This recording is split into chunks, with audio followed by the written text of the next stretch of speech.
Jaya Gopi Jana Vallabha Shivaradhari Yashodanandana Braja Jana Ranjana Yashodanandana Braja Jana Ranjana Yamuna Tira Vanachari Yamuna Tira Vanachari Jaya Radha Madhava Kunja Bihari Jaya Radha Madhava Kunja Bihari Gopi Jana Vallabha Shivaradhari Jaya Gopi Jana Vallabha Shivaradhari Yashodanandana Braja Jana Ranjana Yashodanandana Braja Jana Ranjana Yamuna Tira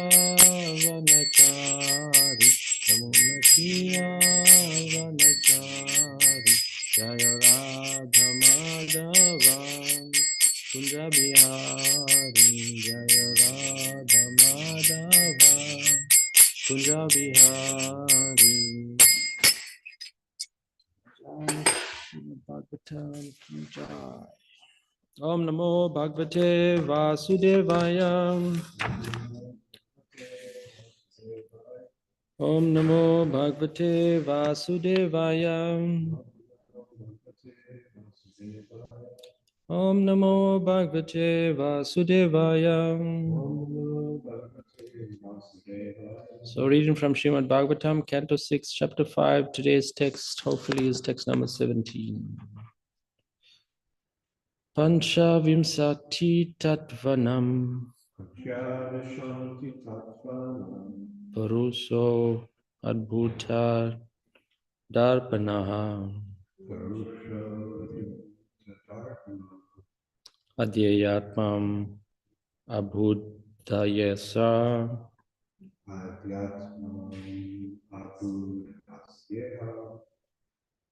Kim Asat Karmabhir Bhavet Pancha Vimsati Tatvanam Purusha Bhuta Darpanaha Adhyatmam Abhudasyaheha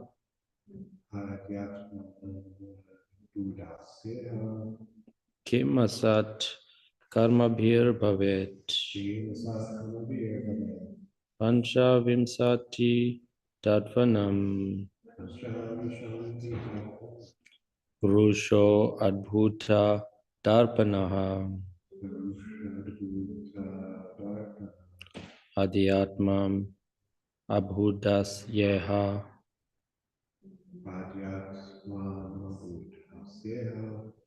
Kim Asat Karmabhir Bhavet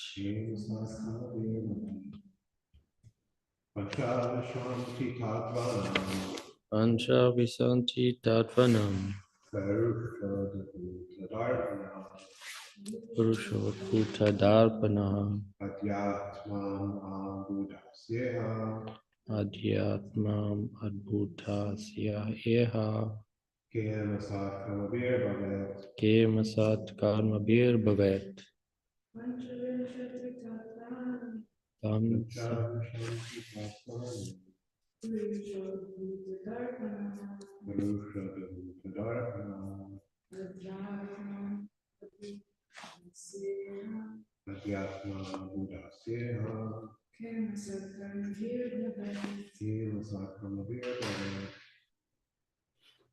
Panchavipsati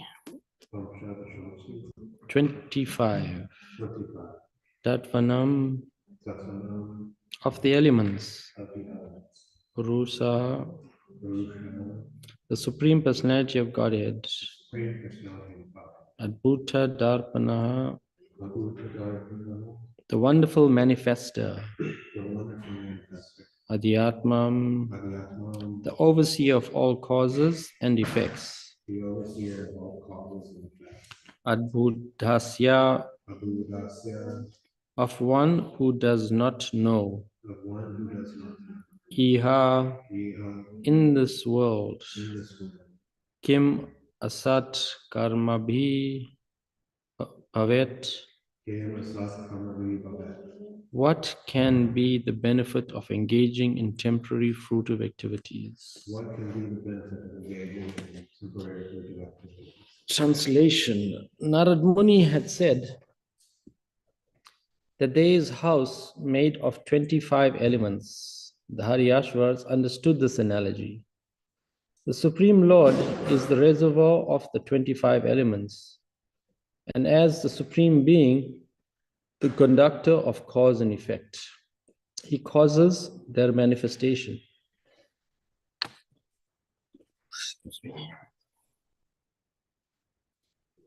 If one engages in temporary fruitive activities, not knowing that Supreme Person, what benefit will he derive?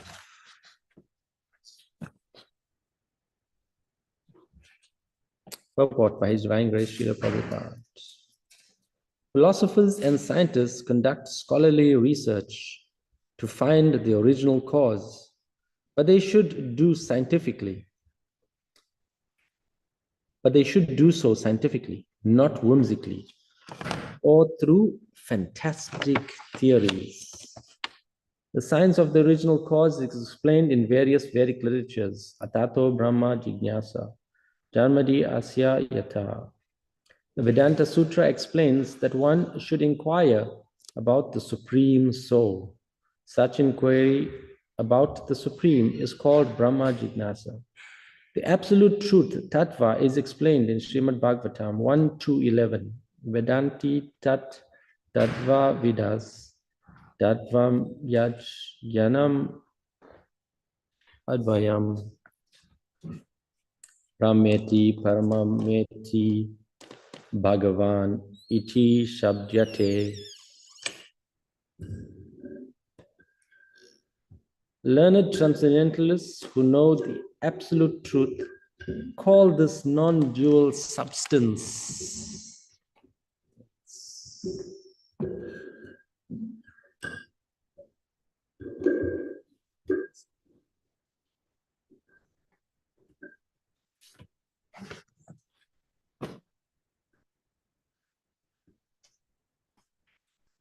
Learned transcendentalists who know the absolute truth call this non-dual substance Brahman, Paramatma, or Bhagavan. The absolute truth appears to neophytes as impersonal Brahman and to advanced mystic yogis as Paramatma, the Supersoul. But devotees who are further advanced understand the absolute truth as the Supreme Lord Vishnu. This material cosmic manifestation is an expansion of the energy of Lord Krishna or Lord Vishnu. Ekadesha Stitasyagner Jyotsna Vistarini Yata Parasya Brahmana Shaktis Tatedham Akhilam Jagat. Whatever we see in this world is but an expansion of the various energies of the Supreme Personality of Godhead, who is like a fire that spreads illumination for a long distance, although it is situated in one place. Vishnu Purana. The entire cosmic manifestation is an expansion of the Supreme Lord. Therefore, if one does not conduct research to find out the supreme cause, but instead falsely engages in frivolous, temporary activities, what is the use of demanding recognition as an important scientist or philosopher? If one does not know the ultimate cause, what is the use of his scientific and philosophical research? The Purusha, the original person, Bhagavan, Vishnu, can be understood only by devotional service. Bhaktyamam abhijanati yavan yas shasmai tatvataha. Only by devotional service can one understand the Supreme Person who is behind everything. One must try to understand that the material elements are the separated inferior energy of the Lord. and that the living entity is the Lord's spiritual energy.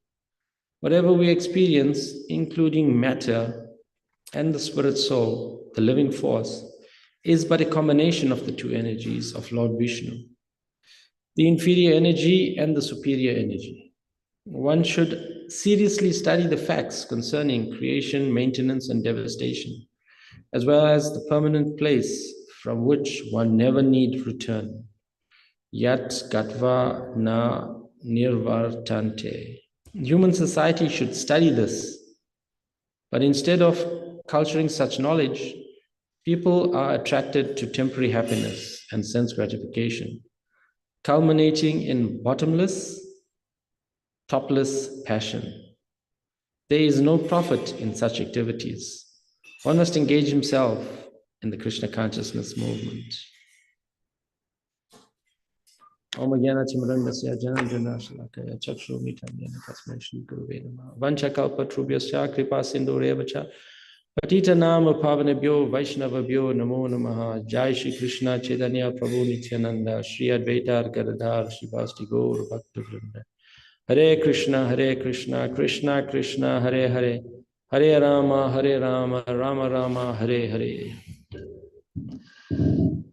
So we continue reading from this chapter, Narad Muni cursed by Prajapati Daksha. So we understand the scene. The scene is that Prajapati Daksha had given his 10,000 sons the instruction to create progeny, to continue and have family life and make more children and populate the universe. So his instructions are very precise in one sense. And of course, we understand the Haryashvars. They went to this place and to perform austerities.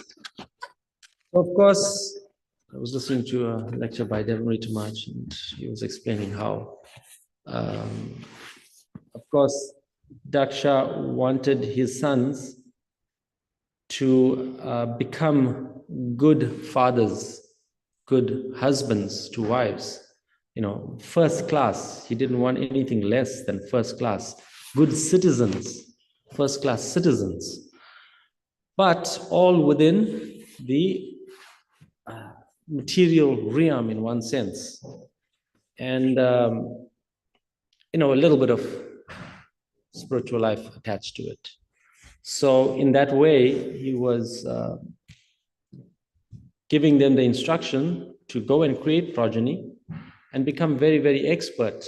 But of course, we understand from the Vedas that the beginning of endeavors in this material world, or in general, something that we are really afraid of, currently in this age of Kali Yuga, is this word tapasya.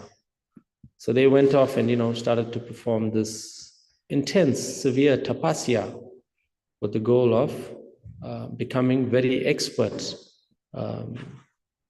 in the matter of populating the universe.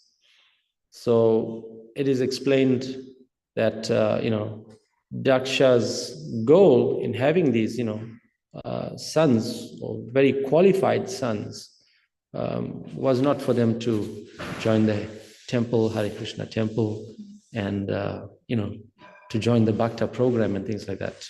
They had to take up this process very, very seriously in terms of progeniting the world and creating also first-class citizens. So this was their goal. And of course, we understand in the previous verses that the place was a holy place that they had chosen to perform these austerities. And so in this way, they were also surrounded by so many advanced devotees, advanced sadhus that they were performing. So naturally, with this kind of association, this kind of place that they had chosen, which was spiritually surcharged in one sense, naturally they were making spiritual advancement. And so at the time when Narad Muni had come by, he realized that, these candidates are prime candidates, for going home back to Godhead. They already had all the ingredients. And so he's, speaking to them, and he is explaining that you boys are, very inexperienced in previous verses. Which was it? Text. Very, very inexperienced about the matters of the world. In one sense, you're very innocent, and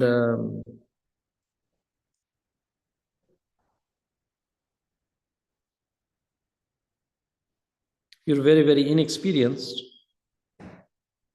Exact verse it is. And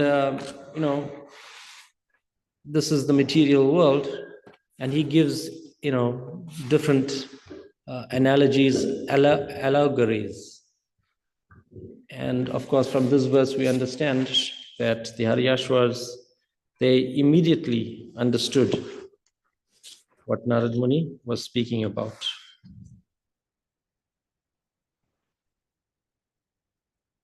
So Narad Muni, of course, is starting by speaking about there is a house made of 25 elements. So what's the 25 elements? This is a quick test. I don't know it off by heart. I'll have to read it too. 5 elements. Yes. 5 senses. 5 senses. 5 olfactory senses.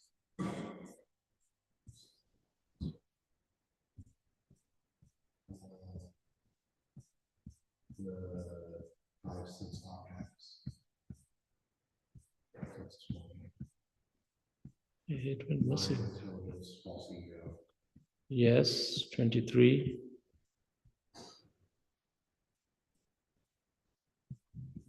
25th is the soul. Kala, time. That's the agitation. Everyone should know these things. And the 24th is contaminated consciousness. So the 5 gross elements, earth, water, fire, air, ether, the 5 smell, taste, color, touch, sound, the 5 knowledge is eyes, nose, skin, tongue, ears, and the 5 working senses, speech, hands, legs, genital, anus.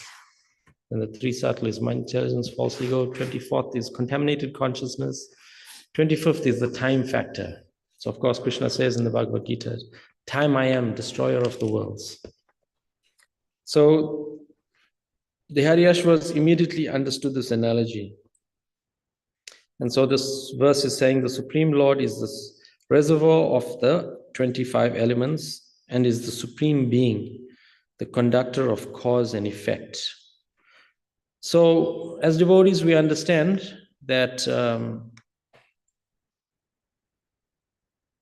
Krishna is none other than the supreme cause of all causes. And in this verses following, there's more descriptions being given of, a life in the material world. So if we analyze this cause and effect, so what is this cause and effect? So we understand that for every cause, there's going to be some effect. So in a similar way, there's an analogy, or we can use it as an analogy, like for every action, there is a reaction. So for example, if we have a glass of water, so we can analyze where did the water come from? So the water is there, and where did it come from? And so we can analyze the water came from the faucet, and we can go on like this. Okay, it came from the faucet, but where exactly did it come from before it got to the faucet? And so in this way, if we keep, going down the chain, it came from the well, and, where is the well, and how far down does it go? And in this way, we can keep analyzing. And so, of course, ultimately, we understand that the water comes from the clouds. And of course, where did the clouds come from? From Lord Indra. But of course, the so-called scientists, they analyze and, they come up with different conclusions. And so, yeah, Prabhupada's, being very heavy and also to some degree sarcastic about, this theory of the scientists. Philosophers and scientists conduct scholarly research to find the original cause, but they should do so scientifically. So he's talking to the scientists and saying, can you do a scientific experiment rather than, your whimsical or fantastic theories? So there's just, of course, so many theories that scientists have come across. And in trying to explain, the soul and how did life come into being, how did the universe come into being. I think as far as science is concerned, we can agree on so many things that, yes, there's Newton's laws of action, reaction, so many different theories are there, laws are there, but we can agree with most of them. But the two unresolved things even today, despite so much of advancement in civilization, the two big unresolved, well, there's three maybe. Two big unresolved things is, how did the universe come into being and how did life come into being? And so, of course, the universe, the scientists have figured out that it is the Big Bang theory. This is how all the planets and, there's this whole theory that has been put forward. And how did life come into being? Well, our brilliant scientists, they have figured out, Uncle Darwin, he says there's Darwin's theory of evolution. So, of course, we don't have to accept this because, if Darwin agrees that he came from a monkey, that's his story, But as devotees, we understand that Krishna is the Supreme Personality of Godhead, the absolute truth, and the cause of all causes. I also learned something new. I don't know, maybe we did learn it in school, but I could never remember. There's another theory called Higgs boson particle theory, where you pass a particle through electromagnetic field, then mass is created. It's like, wow, this is amazing. So many theories are there. And so, of course, Prabhupada is saying, these scientists, they are very whimsical and they should put forward, some scientific theory. So as devotees, we understand the conclusion of this purport. Prabhupada is saying, there is no profit in such activities. One must engage himself in the Krishna consciousness movement. So we as devotees, we understand that practicing Krishna consciousness, in one sense, we can also analyze it from a scientific point of view. And so we're proposing to people that, everybody's interested, what is the scientific answer? I don't want, just somebody's concoction of spiritual life, if it does exist. I don't want someone concocting it. So, of course, we get our information from the Vedas. And the Vedas, explain that Krishna is none other than the Supreme Personality of Godhead, the absolute truth. But if you don't want to, even believe the Vedas, then we invite people into the Bhakti lab. Please come and do this experiment. So as devotees, we're also all partaking in this big experiment of, practicing spiritual life and then seeing what will be the result. So we've learned a few things over the years that, simple things, that there are the modes of goodness, ignorance, and passion. And in a very simple, pragmatic way, when we chant Hare Krishna, we're advised that the best time to chant Hare Krishna is the morning time, which is generally, the mode of goodness prevails during these early hours of the morning. And so we can do a practical experiment. Try to chant your rounds in the morning, try to chant your rounds during the day, midday, when, the mode of passion is more prevalent, and try to chant your rounds in the evening. And we can, practically come up with the result that, it is best, more conducive, much easier to chant your rounds early in the morning during the Brahma Murta hour, especially, when we do Mangalarti.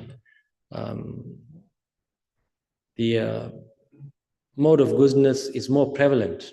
And so as devotees, we understand that we want to use the mode of goodness as a springboard to be able to get onto the transcendental platform. So of course, we understand that as spirit souls, we are in this material world, but not of this world. We are undergoing a material experience. And so in the verse, it's saying, if one engages in temporary fruitive activities, not knowing the Supreme Person, what benefit will he derive? So, Narad Muni is stressing to the Haryashvas, who are already getting sufficiently purified, that what will be the benefit of you performing, all these fruitive activities, creating more progeny and having a materially successful life. But, you'll still be stuck in this cycle of repeated birth and death. And so what will be the use of, transmigrating these 8,400,000 species of life continuously? It seems futile. And so he guides the Haryashvas to, in one sense, disobey their father by not creating progeny and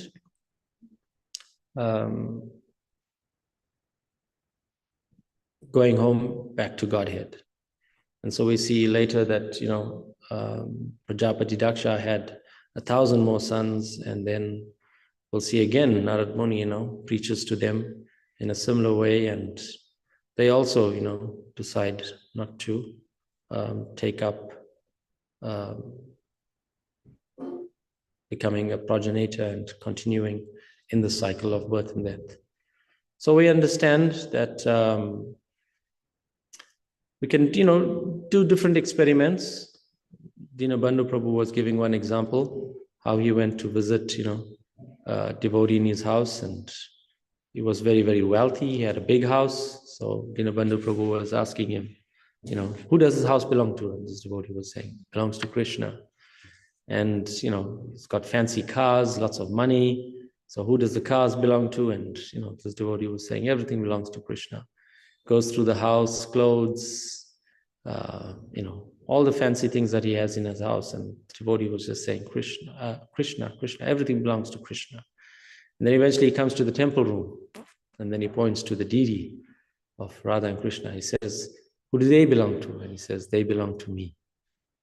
So we can see that, as devotees, we understand everything belongs to Krishna, but ultimately, if someone asks, who does Krishna belong to? Krishna is mine.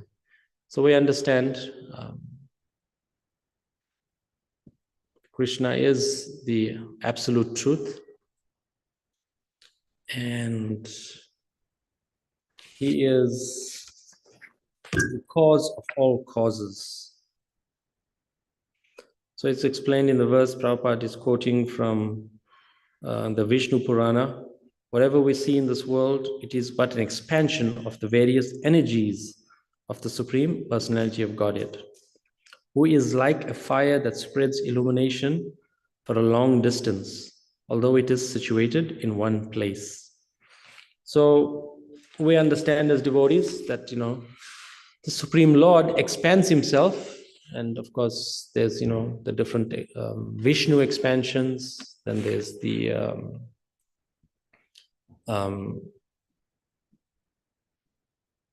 well, of course, there's Krishna, then there's Balaram, then he expands himself into the quadruple, what's the word? Quadruple Chaturvyuha expansion. And so there's the first Chaturvyuha, then there's the second. And in this way, there's the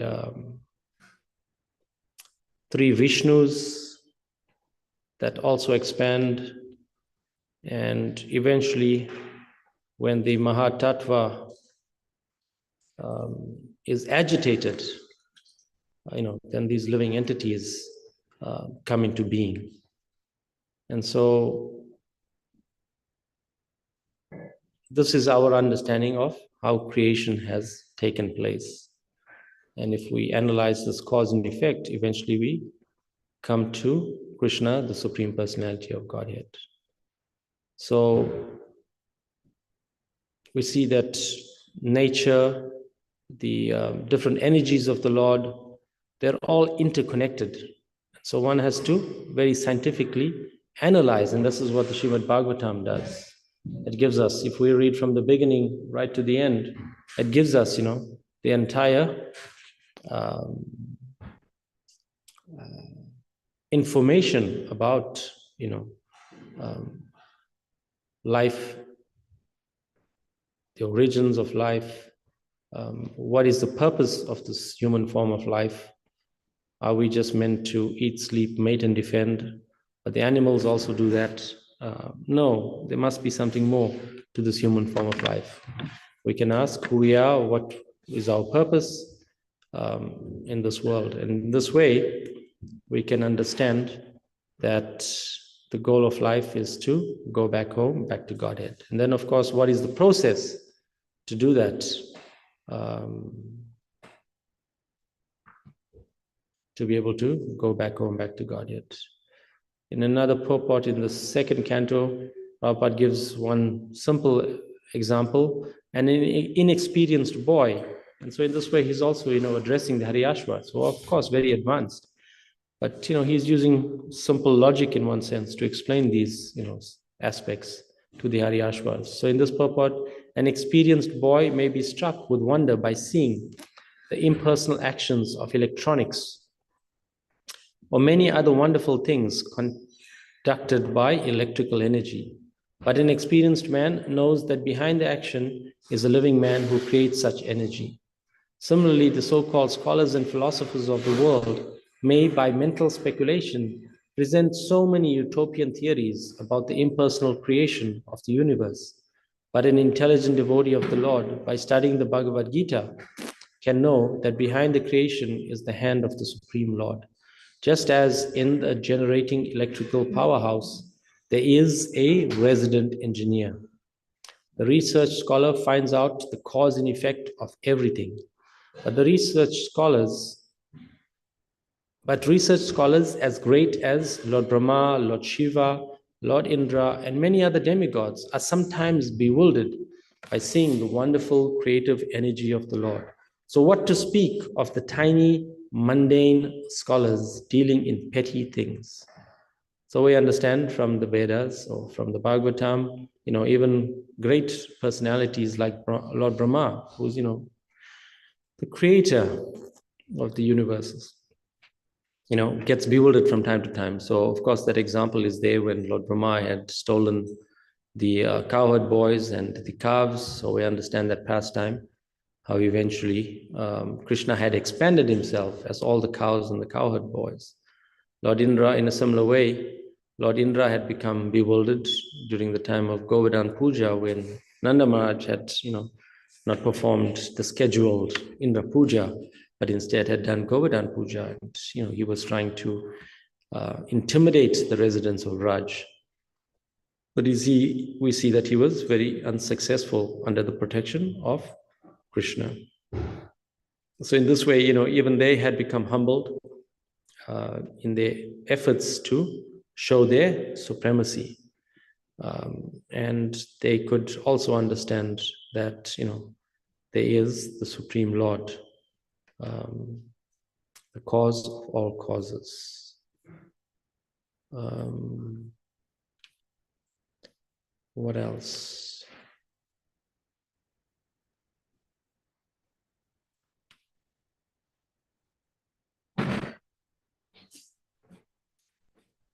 I was saying that there was these two unresolved things. I guess the one other unresolved thing in my mind is that these great scientists and philosophers haven't figured out how the great pyramids were built. Even that, some material creation. There's this theory and that theory, but there was no cranes. and tools, to have such exact measurements back in the day. So even the scientists of today are still bewildered by, the exact nature of the construction of these pyramids. So what to speak of them trying to understand the soul, the super soul, and the origin of the cause of all causes, being Krishna.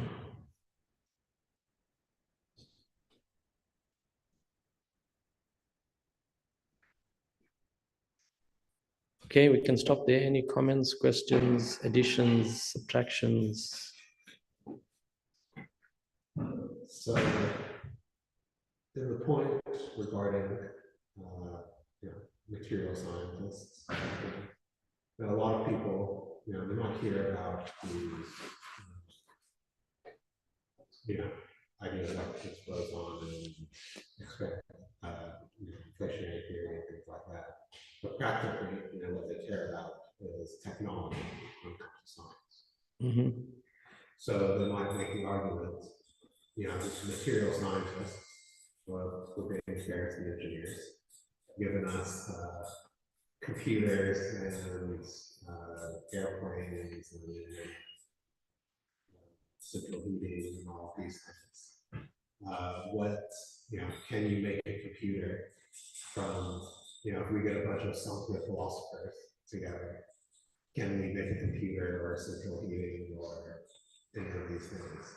So that's what people really on a practical level care about. They don't really care about most people. It is goes on fundamental questions. Mm-hmm. So what would be the response to that? Yeah, of course, we understand that, not just these Sankhya philosophers, but, these mystics and, these persons living in the Himalayas, they also have, so many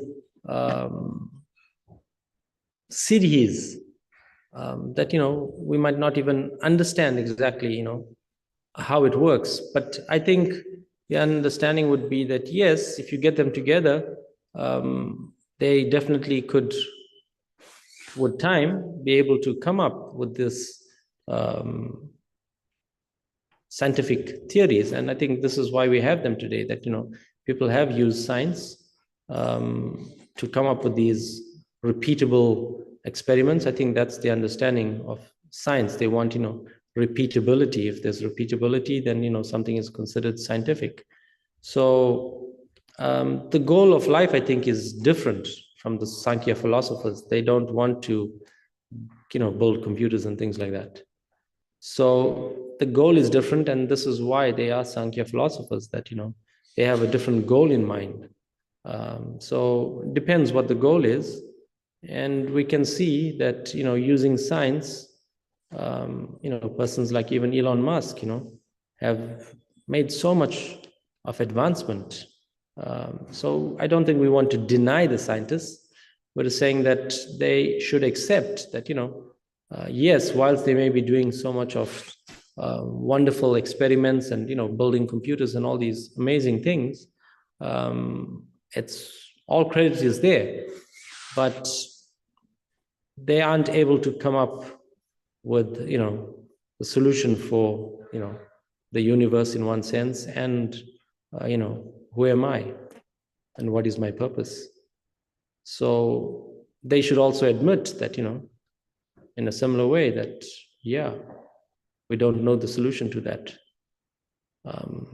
Rather than, putting forward all these different theories and bewildering people in one sense, because, people stay bewildered and want to continue in the cycle of birth and death. And because they don't accept the Vedas, or don't accept, the spiritual science, and, like I was saying earlier, they can do simple experiments, come partake in the process and see, if this spiritual science works. I think that's the dilemma, that the scientists are working, within the inferior energy, and they're, making progress, so to speak. But in order to understand the Supreme Lord and his activities, it's a different kind of energy. Then we need to look at superior energy. Then we need to start looking at the fourth dimension, so to speak, to understand how that works. And this is very much needed for society at large. But nobody's addressing these things. Nobody's addressing them in schools. Who am I? What is my purpose? Why am I here? So these are the kinds of things that is not being addressed. So we're not, yes, of course, Prabhupada is heavy to the scientists and the scholars, but they haven't figured out the original cause. That was his point.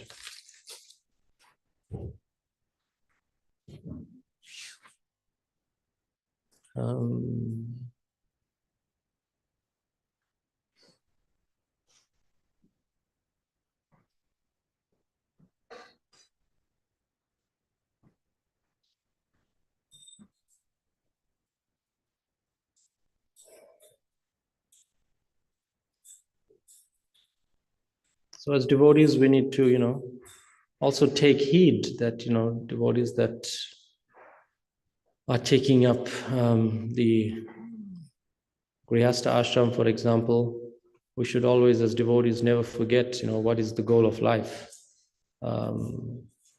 And of course, the Vedas are very clear in so many different places. Bhagavatam is very clear. I think what the example is there by Rishabdev, where he was explaining that, do not have progeny, unless you can take them back home, back to Godhead. So we should, take these things very, very seriously, and only have children when, we know how to be able to liberate them or take them back home, back to Godhead.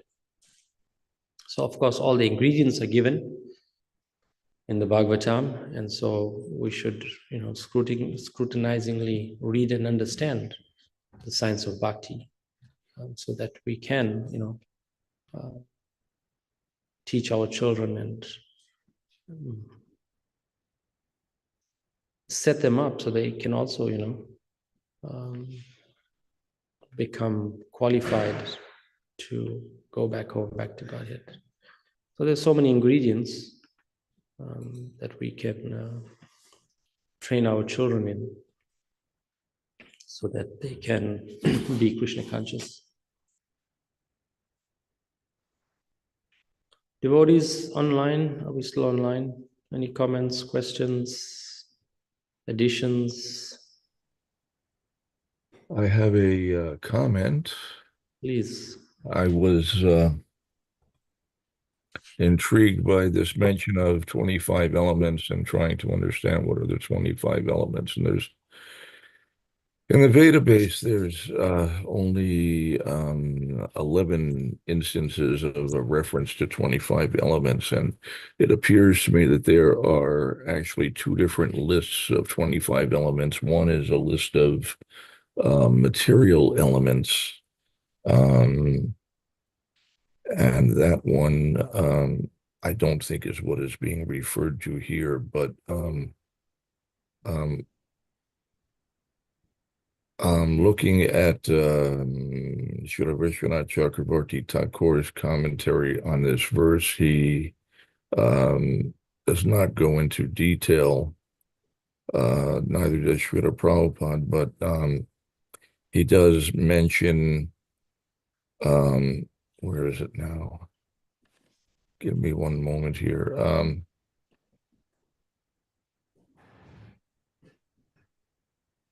He makes a mention that the jiva is not included in the list, and that chitta is added instead to make 25 elements.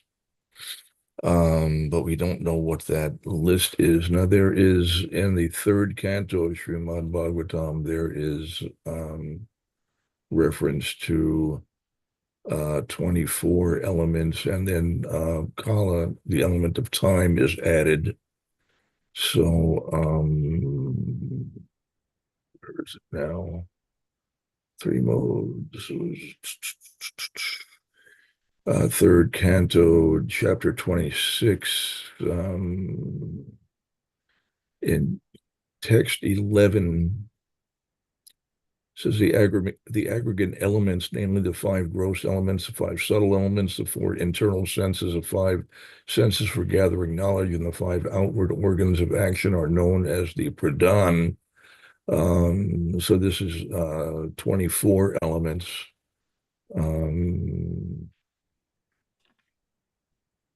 And then and Srila Prabhupada makes reference to these 24 elements in his purport. Then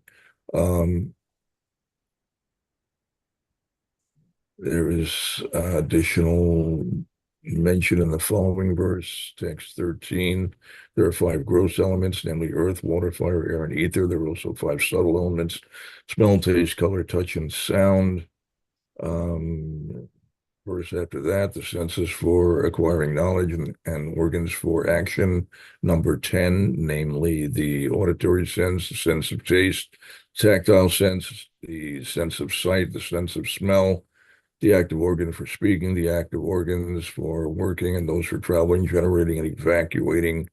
The internal and subtle senses are experienced as having four aspects: the shape of mind, intelligence, ego, and contaminated consciousness.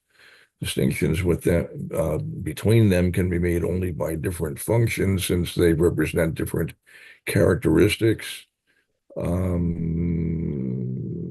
But these all appear to be primarily, these are material elements. All these are considered the qualified Brahman. The mixing element, which is known as time, is counted as the 25th element.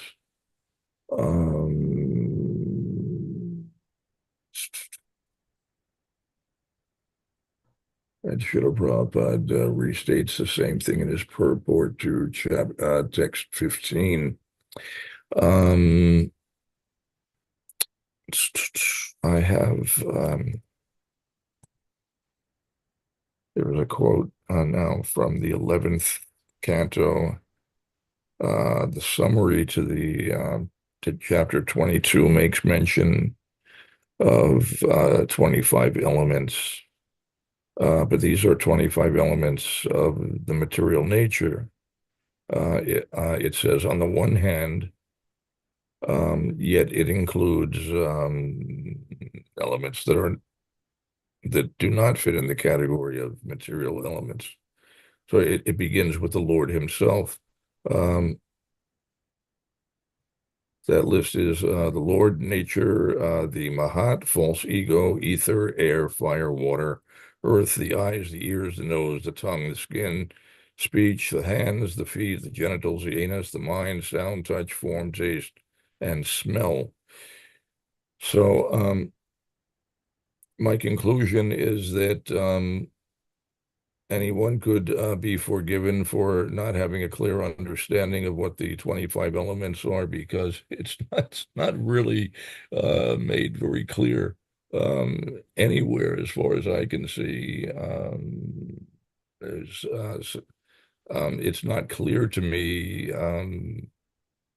I don't know, there seems to be a mixing of material elements and non-material elements, and there are different lists. There is something mentioned by Kapila Dev about 25 elements. But I am not clear on this, and maybe someone else is, but I've tried to get an understanding of it by looking at all of the mentions, and I'm not really very clear. So I'm not surprised if anyone else is not clear on those 25 elements. Anyway, that's my comment. Hare Krishna. Oh, thank you. Yeah, of course, I think what you're saying is true in one sense, that it's, yeah, I also tried to search in different places, but it seems like the understanding is that, yes, there's these 25 elements. There was even talk of what's the 26th element. I can't remember that one now. But I stuck with the 25 elements and didn't But the understanding is that beyond these 25 elements that we've just spoken about is the soul and the super soul. And above these also is Purushottam, or the Supreme Person Krishna. So that's what I got was, yes, whilst these other things you can, in one sense, measure and, with our limited minds can understand, but then the thing that we have difficulty with is beyond these 25 elements. There is the soul, the super soul, and ultimately the absolute truth, Sri Krishna, which is very difficult to understand. So of course we understand the Haryashvas, they were in this special place, they were sufficiently advanced, and even though these 25 elements are mentioned, but we see that when Narad Muni was speaking to them, they immediately were able to understand these things in proper perspective, so to speak. So maybe they didn't initially when they got the instruction from the father, because in those times the father's role was very special, that wasn't any consideration. These are very empowered personalities taking birth, and of course that was Daksha's intention, that he wanted very refined sons, very refined persons to populate the universe. And he wanted them to execute their material duties almost perfectly. And this is why they were performing austerities. And but of course they already had the ingredients, and so he just had to make a few points to them. What is the use of continuing making this progeny? And they became very easily, in one sense, convinced by his explanations, and immediately decided, in one sense, to disobey their order of their father, which was a huge thing. These days we don't care what our fathers think or don't think, or we just want to enjoy our senses, engage in sense gratification. Okay, thank you very much. Srila Prabhupada ki jai, Granth Srimad Bhagavatam ki jai, Go Premanande, Hari Hari Bol.